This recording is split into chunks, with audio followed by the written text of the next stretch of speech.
Good evening. कैसे हो? कैसे हैं मेरे बच्चे? चलिए, आज शाम का शुरुआत हम लोग करते हैं ना एक जोरदार तरीके से। आज आपके लिए एक ऐसा वोकेबलरी का सेशन लेके आया हो जिसको करने के बाद आप जो वर्ड्स आज सीखेंगे वो परमानेंटली आपका हो जाएगा, हमेशा के लिए आपका हो जाएगा। और इससे रिलेटेड जो भी वर्ड्स आपके एग्जाम में आएंगे, आपके एग्जाम में बनेंगे, तो आप 100% उन वर्ड्स का सही सही जवाब करके आओगे। हम जानते हैं कि हमारे सिलेबस का एक इंपॉर्टेंट हिस्सा होता है इडियम एंड फ्रेजेस, जो ऑलमोस्ट हर एग्जाम में पूछता है, चाहे वो पीटी का एग्जाम हो, चाहे वो मेंस का एग्जाम हो। तो ये तो रहना रहना ही है। तो ये जो वर्ड्स है ना, ये वर्ड्स हमारे साथ इस तरीके से आत्मसात होना चाहिए कि ये हमारी पर्सनालिटी का ही हिस्सा बन जाए।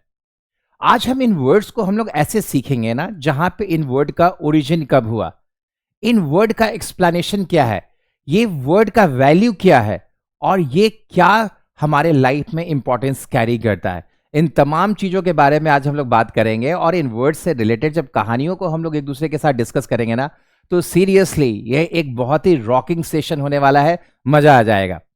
तो चलो देर नहीं करते हैं, हम लोग अपने क्लास का स्टार्ट करते हैं। और आज मैं लेके चलता हूं आपको इडियम्स एंड फ्रेजेस की जर्नी पे, जहां पे ये वर्ड सेगमेंट आज थॉरली हमारा होके जाएगा। देखिए, आपके स्क्रीन पे आज का पहला वर्ड दिख रहा है, ठीक है? फर्स्ट वर्ड आपके स्क्रीन पे दिख रहा है, गुड समैरियन। गुड समैरिटन कहते हैं इसको बेसिकली। देखो, अब ये जो गुड समैरिटन, समैरिटन वर्ड का मतलब क्या होता है? जिस तरीके से हम लोग इंडिया के रहने वाले लोग हैं ना, तो इंडिया में रहने वाले को इंडियंस कहते हैं, उसी तरीके से समारिया के रहने वाले को समैरिटन कहते हैं। अब ये जो स्टोरी है ना, मतलब ये जो गुड समैरिटन, ये हमारा जो इडियम है ना, ये आपके क्रिश्चियन माइथोलॉजी से लिया गया हुआ है। और ऐसा माना जाता है कि जीसस ने खुद, यीशु ने ये कहानी सुनाई थी अपने जो फॉलोअर्स थे उनको, जब पड़ोसियों का महत्व समझा रहे थे, नेबर्स का महत्व समझा रहे थे, तो उसे समझाने के लिए इस स्टोरी के बारे में उन्होंने बात करी थी। इस स्टोरी को बताने से पहले जरा इसका मैं आपको एक पिक्चर दिखाना चाहता हूं। देखिए, आपके स्क्रीन पे एक पिक्चर दिख रहा होगा, जहां पे ना ये बंदा, यहां पे एक लेडी, शायद वो गिर गई है, उसका एक्सीडेंट हो गया है, उसको उठा के मदद करने की कोशिश कर रहा है। यही मतलब होता है गुड समैरिटन का। गुड समैरिटन जो ओरिजिन जहां से हुई है, जिस स्टोरी से ओरिजिन हुई है, उस स्टोरी के अनुसार एक ज्यूइश ट्रेवलर था, जो यात्री था, वो यात्रा कर रहा था विभिन्न विभिन्न देशों का। और एक बार वो यात्रा के दौरान में जब वो कहीं जा रहा था, तो रॉबर्स ने, डकैतों ने उस पर हमला बोल दिया, उसके सारे पैसे छीन लिए, उसे बहुत मारा पीटा और अधमरे हालत में सड़क के किनारे फेंक दिया। अब उसी रास्ते से बहुत सारे लोग आ रहे हैं, जा रहे हैं। कुछ धर्म के, जो कहते हैं ना कि जो प्रवर्तक लोग थे, जो प्रिस्ट थे, और जो धर्म के मानने वाले, जिनके फॉलोअर्स की संख्या बहुतों थी, वो उधर से गुजर रहे थे। उन्होंने रोड साइड में पड़ा हुआ व्यक्ति को देखा, लेकिन उसकी कोई मदद नहीं करी। लेकिन उसी टाइम पे रास्ते से ना एक समारिया देश का जो बंदा था, समैरिटन, वो उधर से गुजर रहा था। उसने जब उस बंदे को उस बुरे हालत में देखा, तो वो उसके सामने गया, उसकी मदद करी, उसे उठाया, उसके जख्मों को साफ किया, उसे खिलाया पिलाया, और उसे ले जाके एक इन, मतलब एक जो कहते हैं ना सराय, वहां पे ले जाके उसे ठहराया, उसके पैसे दिए, और वहां पे उससे ये वादा भी करके आया कि ये जितने दिनों तक वहां रहना चाहता है, इसे रहने दीजिए, इसके सारे खर्चे मैं उठाऊंगा। ये इस बात का द्योतक है कि कैसे एक बंदा, जिसका उस बंदे से कोई जान पहचान भी नहीं है, पहले से कोई पहचान नहीं है, मगर उसकी उसने मदद करी, बिना किसी मोटिव की मदद करी, बिना किसी स्वार्थ की मदद करी, कंपैशनेट मतलब दयालुता के कारण उसकी मदद करे। तो जब कोई व्यक्ति बिना किसी लोभ लालच के किसी की मदद करता है, तो उसके लिए इस टर्म का इस्तेमाल किया जाता है, जिसे हम लोग गुड समैरिटन कहते हैं। अब अगर हम लोग इसके एक्सप्लेनेशन पे आए, इसके हिंदी मतलब को देखें सॉरी, मतलब को देखें, तो यहां पे ये क्या कह रहा है? एक ऐसा व्यक्ति जो दूसरों की मदद करता है और उसका कोई अपना मोटिव ना हो, वो स्वार्थहीन और दयालु तरीके से मदद करता है, तो उसे हम लोग गुड समैरिटन कहते हैं। अगर इसका एक्सप्लेनेशन इंग्लिश में देखें, तो वही सारा चीज यहाँ पे इंग्लिश में लिखा हुआ है कि a good Samaritan is a person who helps others in need, often in a selfless and compassionate manner. किसी की मदद भी कर रहा है और बिना किसी स्वार्थ के मदद कर रहा है, उसे कोई लोभ लालच नहीं है कि आगे जाके ये भी मदद करेगा। तो इस तरीके के जो विचारधारा के जो लोग होते हैं उसे गुड सैमरिटन कहते हैं। और इस तरीके की चीजें हम लोग अक्सर अपने सड़कों पे देखते हैं।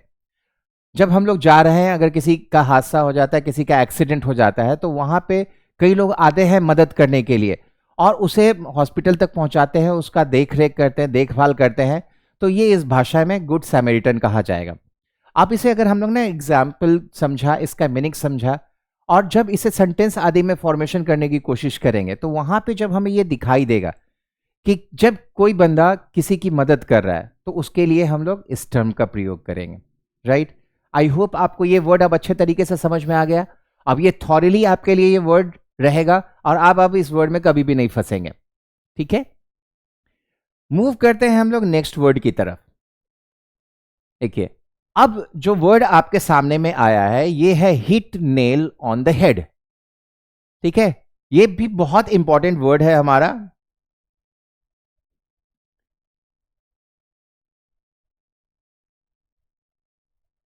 Hit nail on the head, अगर आप इस वर्ड को देखोगे तो इसका कहने का मतलब हो गया ना कि जब भी कभी आपने कभी कोई किल अगर कभी दीवार में ये ठोका होगा तो आपने देखा होगा कि हथौड़ा लेके हम उसके हेड पे ठोकते हैं। इसका मतलब होता है एग्जैक्ट सही जगह पे निशाना लगाना। मैं आपको एक पिक्चर दिखाता हूं जिससे आपको इसकी अच्छे से क्लैरिटी होगी। देखिए, ये बंदा है, यहां किल है और किल के ऊपर से ये ठोक रहा है, तो जो उसका हिटिंग है ना वो सीधा उसके हेड पे हो रहा है। जब आप कहते हो ना कि आप ना किसी चीज को उसके हेड पे हिट कर रहे हो, तो मतलब आप सही निशाने पे वार कर रहे हो। और जब सही निशाने पे जब वार होता है तो चीजें एकदम एक्यूरेट और परफेक्ट होके जाती है। अगर आप इसके हिंदी मीनिंग पे आओगे तो इसका जो हिंदी मीनिंग होता है वो कहता है सही में कहना या समस्या को बिल्कुल सही तरीके से समझना। जो एग्जैक्ट कंडीशन होता है उस एग्जैक्ट कंडीशन को समझना, उसे कहा जाता है hit nail on the head. अगर हम इसे एक एग्जाम्पल के तौर पे ले, जैसे एक लाइव क्लास चल रहा हो और उस क्लास में अचानक से कोई टेक्निकल ग्लिच आ जाए और ये क्लास एकदम से रुक जाए, और बीइंग व्यूअर जब हम उस चीज को देखें और हम उसको समझ जाए कि अच्छा कुछ टेक्निकल इशू हो गया जिसके वजह से ये लाइव क्लास हमारा रुक गया, तो हमारी जो वो अंडरस्टैंडिंग है ना, वो सही चीज को पकड़ना, एग्जैक्ट चीज को पकड़ना, ये कहलाएगा hit nail on the head, right. अगर हम इन शॉर्ट इस बात को करें तो it's about being spot on exactly right condition. जब आप एग्जैक्ट कंडीशन पे होते हो, एग्जैक्ट पोजिशनिंग पे होते हो, तो उसे कहा जाता है hit nail on the head, right. I hope ये समझ में आ रहा होगा। टू एक्यूरेटली आइडेंटिफाई और describe something often a problem और सोल्यूशन। अब मैं और आप हम लोग ने पढ़ाई लिखाई से संबंधित है, मैं आपका टीचर हूं, मैं अक्सर आपको एरर्स वगैरह बताता हूं। तो जब आप सेंटेंस में क्वेश्चंस को देखते हो और एग्जैक्टली उसका एरर फाइंड आउट कर लेते हो, means your answer is bang on the target. और ये जो बैंग ऑन द टारगेट होता है उसी चीज को कहा जाता है hit nail on the head. I am sure कि ये वर्ड अब आपको अच्छे तरीके से समझ में आ गया है। अब इस वर्ड में आपको कभी परेशानी नहीं होगी। अब इससे रिलेटेड आपका क्वेश्चन अगर किसी भी तरीके से घूम के आता है तो आप उसको बताने की कोशिश आप आसानी से कर सकोगे, आसानी से उसको पहचान लोगे और आसानी से उस क्वेश्चन का सॉल्यूशन दे दोगे, राइट बच्चा। चलिए मूव करते हैं हम लोग नेक्स्ट वर्ड पे। जो नेक्स्ट वर्ड है हमारा, वो नेक्स्ट वर्ड है शोइंग योर ट्रू कलर, ठीक है। शोइंग योर ट्रू कलर का मतलब होता है अपना सही रंग दिखा देना, और ये आज के परिप्रेक्ष्य में एकदम सही और सटीक बात होता है। देखिए, अक्सर हम लोग अपने सोसाइटी में ऐसे लोगों को देखते हैं कि जब तक उनको हमसे काम होता है, हम उनकी जी हजूरी में रहते हैं, उनके लिए अच्छे वर्ड्स बोलते हैं, वेलकमिंग वर्ड्स बोलते हैं, उनका प्रेज करते हैं, उनका तारीफ करते हैं, और जैसे ही मतलब निकल जाता है तो फिर हम उन्हें रास्ता दिखा देते हैं। ये सोसाइटी की एग्जैक्ट सिनेरियो होती है। अब मैं आपको इस वर्ड को समझाने के लिए एग्जैक्ट एक फिगर दिखाने की कोशिश करता हूं। देखिए, यहां पे एक लड़के की तस्वीर दिख रही है और यहां पे डिफरेंट कलर्स आपको दिखाई दे रहे हैं। डिफरेंट कलर्स दिखाई दे रहे हैं। अब जैसा सिनेरियो हो, जिस तरीके के कंडीशन हो, उस तरीके के कलर्स जब ये हमारे सामने में आता है तो इसी को कहते हैं शोइंग ट्रू कलर्स। इसको समझाने के लिए मैं ना आपको एक पौराणिक कहानी और बेसिकली जो पुराने जमाने में यात्रा वगैरह करने के लिए जो सबसे अच्छा और सुगम साधन माना जाता था वो जहाज का यात्रा होता था, शिप का यात्रा। तो जब जो जहाज जो शिप्स हैं वो समुद्र में जाते थे तो बहुत लंबी लंबी यात्रा होती थी और इस दौरान में कभी कभी जहाज में कुछ परेशानियां आ जाती थी, खराब हो जाता था या खाने पीने की समस्या हो जाती थी, कभी जहाज टूट जाता था और तब उसे मदद की जरूरत होती थी। तो वो अपने जहाज पे ना फ्लैग्स लगाते थे, ठीक है, और वो एक तरीके का सिग्नल होता था कि जो अगल बगल से गुजरने वाले जहाज है उस सिग्नल को रीड करे और आए उसकी मदद करे। इस तरीके से एक दूसरे को पहचानते थे। आप लोगों ने एक फिल्म भी देखी होगी, द पायरेट्स ऑफ कैरेबियन, ठीक है, उसमें भी दिखाया गया था कि ये जो पायरेट्स, जो ये जो डाकू लोग होते थे, जो समुद्री लुटेरे, वो भी अपने जहाज पे कुछ इसी तरीके का सिग्नल्स देते थे लोग मदद करने के लिए। जब उसके पास आते थे दूसरे जहाज वाले, तब जब वो नजदीक आ जाते थे तो फिर वो अपना रियल झंडा दिखाते थे, रियल कलर्स दिखाते थे। एक्चुअली जब कलर्स वर्ड बोलते हैं ना तो उससे झंडा का ही समझ में आता है। तो वो रियल कलर्स दिखाते थे जिससे सामने वाले को पता चल जाता था कि उन्हें छल लिया गया है, उन्हें ठग लिया गया है, अब ये समुद्री लुटेरे उनको ठग लेंगे। तो जब हम वास्तविक स्थिति को समझते हैं कि कोई हमारा ये फायदा उठा लिया और अब जो उसे हमारी कोई जरूरत नहीं है, तो हम अब उसे असली रंग दिखा देते हैं, ठीक है। अगर एकदम आम भाषा में बात करें तो औकात पे आ जाना, ठीक है, उसको हम लोग कहते हैं true colour, showing true colours. अब इस वर्ड का अगर एक्सप्लेनेशन अगर हम इन वर्ड्स में करके चाहे,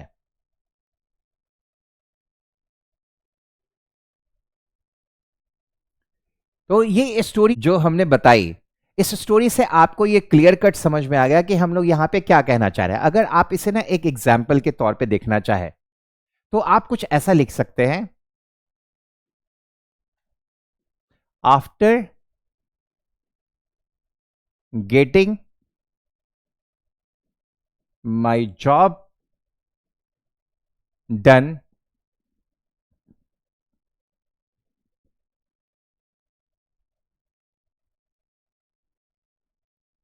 showed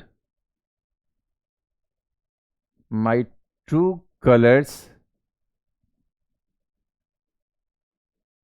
to him। मतलब जैसे ही मेरा काम निकल गया मैंने उसे अपनी असली असलियत जो है वो दिखा दी। मतलब मेरा काम निकल गया, अब तुम्हारी कोई जरूरत ही नहीं, राइट। आई होप आपको ये अच्छे से ये वर्ड समझ में आ गया। चलिए मूव करते हैं हम लोग नेक्स्ट वर्ड की तरफ। जो नेक्स्ट वर्ड है हमारा, दैट इज हॉब्सन्स चॉइस, ठीक है, हॉब्सन्स चॉइस।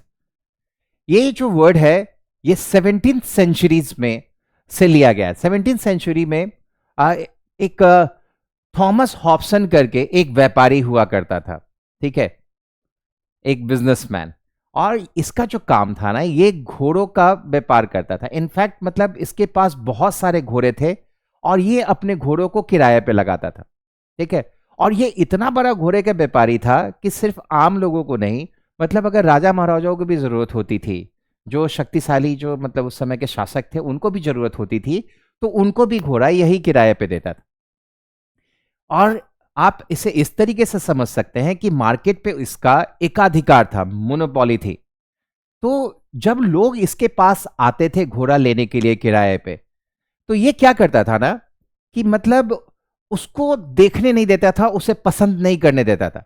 जैसे ही वो उसके अस्तबल में एंटर किया, और जो पहला घोड़ा होता था वही उसका शर्त होता था कि जो तुम्हारा पहला घोड़ा है वही तुमको लेना पड़ेगा, तुम्हारे पास कोई और दूसरा ऑप्शन नहीं है, दूसरा कोई अपॉर्चुनिटी नहीं है। जो पहला ऑप्शन आपको वहां पे मिलेगा वही लेना होगा और वही आपका आखिरी ऑप्शन होगा। मतलब मुझे सामान भी लेना है, किराया पर दिखाना है और हमारी मर्जी भी नहीं चलेगी। तो जब इस तरीके का मोनोपोली था तो वहीं से इस वर्ड को उठाया गया है, हॉब्सन चॉइस। अब इसे अगर आप फिगर से समझने की कोशिश करेंगे तो देखिए यहां पे एक बंदा है, यहां पे कोई दूसरा रास्ता नहीं दिख रहा, ये लड़का बैग टांग के वो जा रहा है और सीधा एक रास्ता सामने आपको दिखाई दे रहा है। तो यहां पर इसके पास इधर उधर घूमने का कोई दूसरा रास्ता है ही नहीं। इसके पास मात्र एकमात्र रास्ता बचा कि इसे सीधे सीधे जाना है। तो जब इसे सीधे सीधे जाना है, कोई ऑप्शन अवेलेबल नहीं है, तो इस सिचुएशन को, इस सिनेरियो को हॉब्सन्स चॉइस कहते हैं। आई होप आपको अच्छे से ये वर्ड समझ में आ रहा होगा।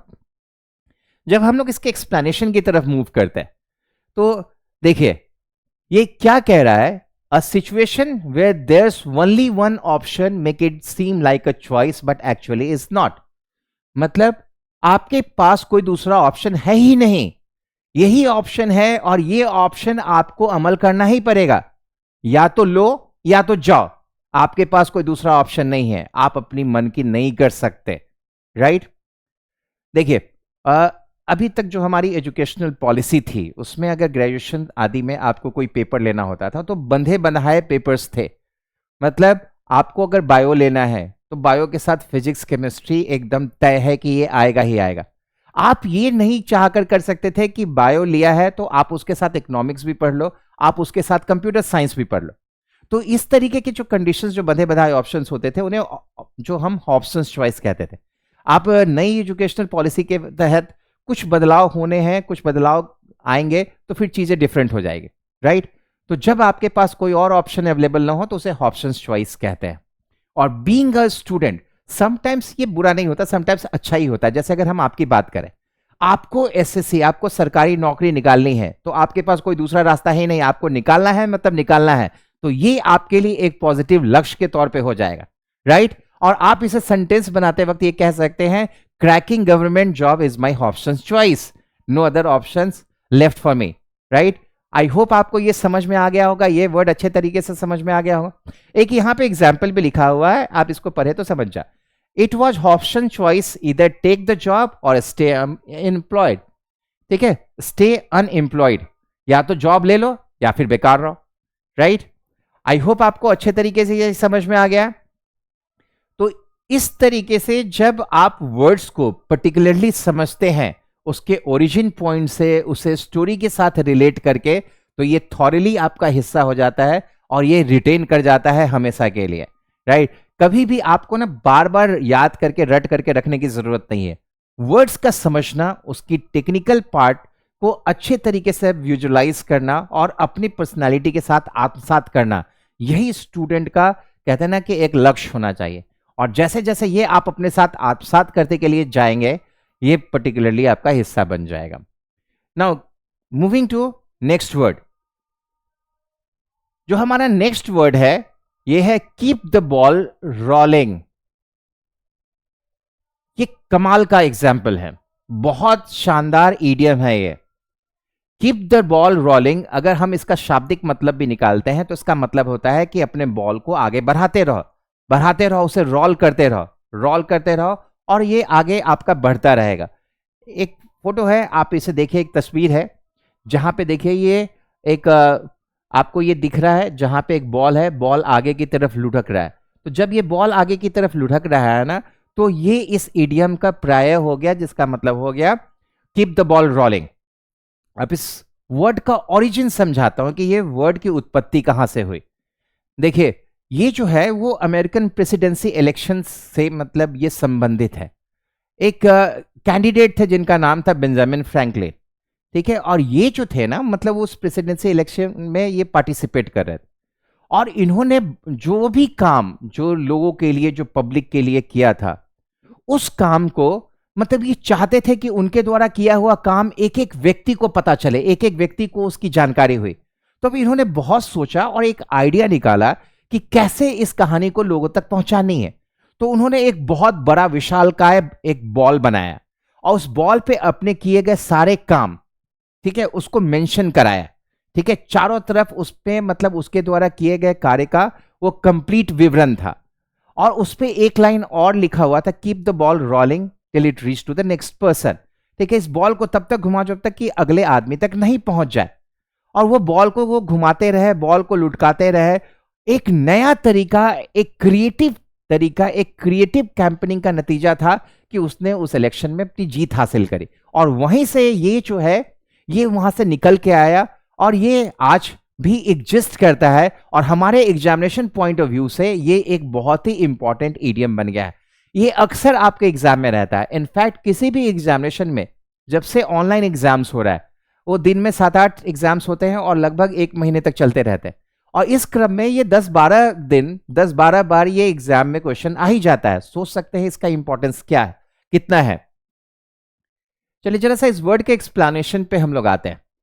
ठीक है, जब हम लोग इसके एक्सप्लेनेशन पे आते हैं, इसको समझने के लिए जो ये चीज मेंशन किया गया, तो ये क्या लिखा है, to continue something keeping the momentum going.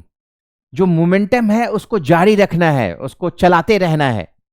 ठीक है, और जब ये चीजें चलती रहेंगी ना, तो ऑटोमेटिकली जो बेस्ट पार्ट है वो निकल के आएगा ही आएगा, अच्छा होगा ही होगा। ठीक है, रुकना नहीं है।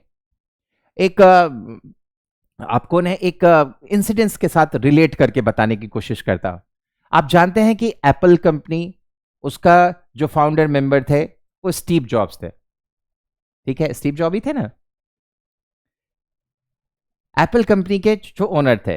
अब तो उनका डेथ हो गया, तो क्या वो कंपनी बंद हो जाएगी? बिल्कुल नहीं होगी भाई। अब नए लोग आए हैं, उन्होंने स्टार्ट कर दिया, और ये बाकी के जो लोग हैं ये क्या करेंगे, बॉल को रोल करते रहेंगे। बॉल रोल होते रहेगा और ये आगे बढ़ते जाएगा, ये आगे बढ़ते जाएगा, और उनके द्वारा जो ये किया गया वो कमाल का काम है, वो आगे की तरफ बढ़ता चला जाएगा। दिस सोच ये बताता है कि इट्स अबाउट मेंटेनिंग प्रोग्रेस और एक्टिविटी। ठीक है, ये बताता है कि ये तरक्की के रास्ते पे आगे बढ़ते जाओ। हर परिवार का, हर व्यक्ति का लक्ष्य होता है कि जहां से उसे अपनी फैमिली की रिस्पॉन्सिबिलिटी मिली है, वो उसे और आगे की तरफ बढ़ा के लेके जाए और कई कदम आगे लेके जाए, जनरेशन टू जनरेशन चीजें बेहतर होती चली जाए। राइट, इंडियंस होने के नाते आज जिस कंडीशन में हमारा देश है, आज का जो ये बागडोर आप युवाओं के हाथ में है, तो आप इस चीज को इतना ग्रो कराएं कि थॉरली पूरी दुनिया में जो अपना देश है वो एक सफलता का मिसाल बन जाए। राइट, चलिए हम लोग आगे बढ़ते हैं नेक्स्ट वर्ड की तरफ। आई होप आपको ये वर्ड अच्छे से समझ में आ गया है। अच्छे से समझ में आ गया है ना? यस, बिल्कुल अच्छे से समझ में आ गया होगा। चलिए, ये बहुत कमाल का इडियम है, विन हैंड्स डाउन।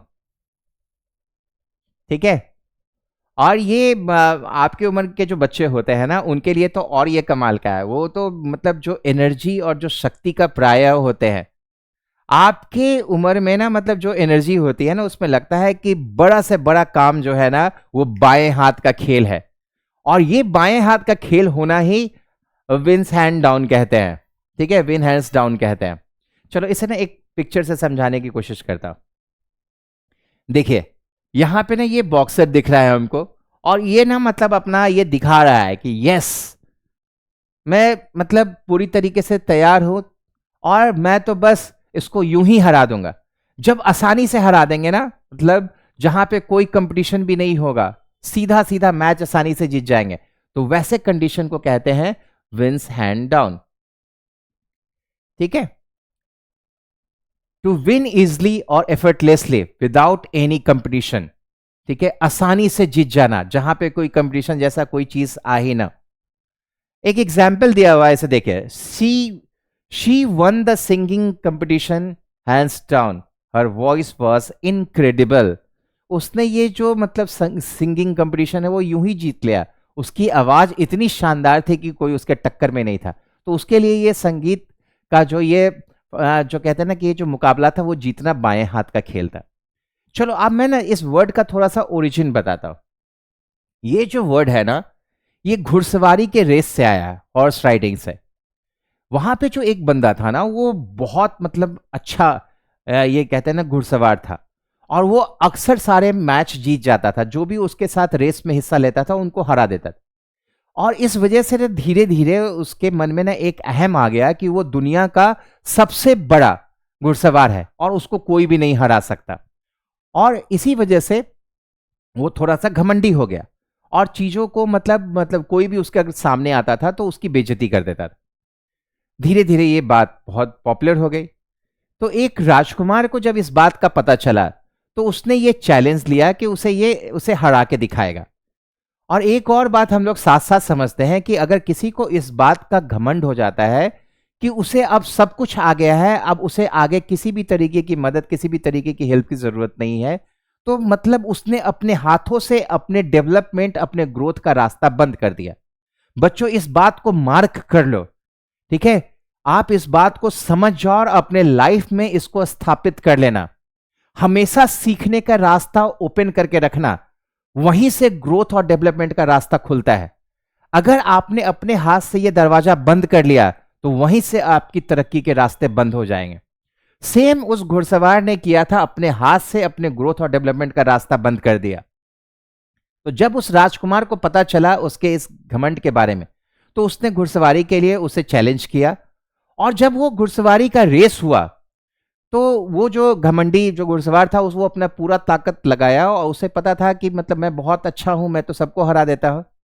लेकिन उसके साथ रेस करते हुए इस राजकुमार ने क्या किया ना, कि मतलब उसने ना सिर्फ एक हाथ से, ये जो लगाम होता है घोड़े का, वो एक हाथ से ही पकड़ा, जबकि ये दोनों हाथ से खींचते हैं। होता है ना, जो घोड़ा का लगाम जितना तेज खींचा जाता है घोड़े की स्पीड उतनी ही बढ़ती है, और ये एक हाथ से खींच रहा है और एक हाथ से खींच रहा है। और ये अपने घुड़सवारी में इतना कुशल था ये राजकुमार कि उसने एक हाथ से ही करते करते उस घमंडी घुड़सवार को हरा दिया। और वहीं से ये वर्ड निकल के आया, विन हैंड्स डाउन। मतलब उस राजकुमार के लिए ये घोड़ा का रेस जीतना बाएं हाथ का खेल था, जहां पे उसे, उस घुड़सवार को इस बात का गर्व था कि वो दुनिया का सबसे बड़ा घुड़सवार है, सो कोई हरा नहीं सकता। सामने से राजकुमार ने एक ही हाथ से उसे हरा दिया और वहीं से ये वर्ड निकल के आया, विंस हैंड डाउन, जिसका मतलब होता है बाएं हाथ का खेल होना। राइट? आई होप आप ये वर्ड आपको अच्छे तरीके से समझ में आ गया। अब ये थॉरली आपके साथ एसोसिएटेड रहेगा, रहेगा ना? चलिए हम लोग मूव करते हैं नेक्स्ट वर्ड की तरफ।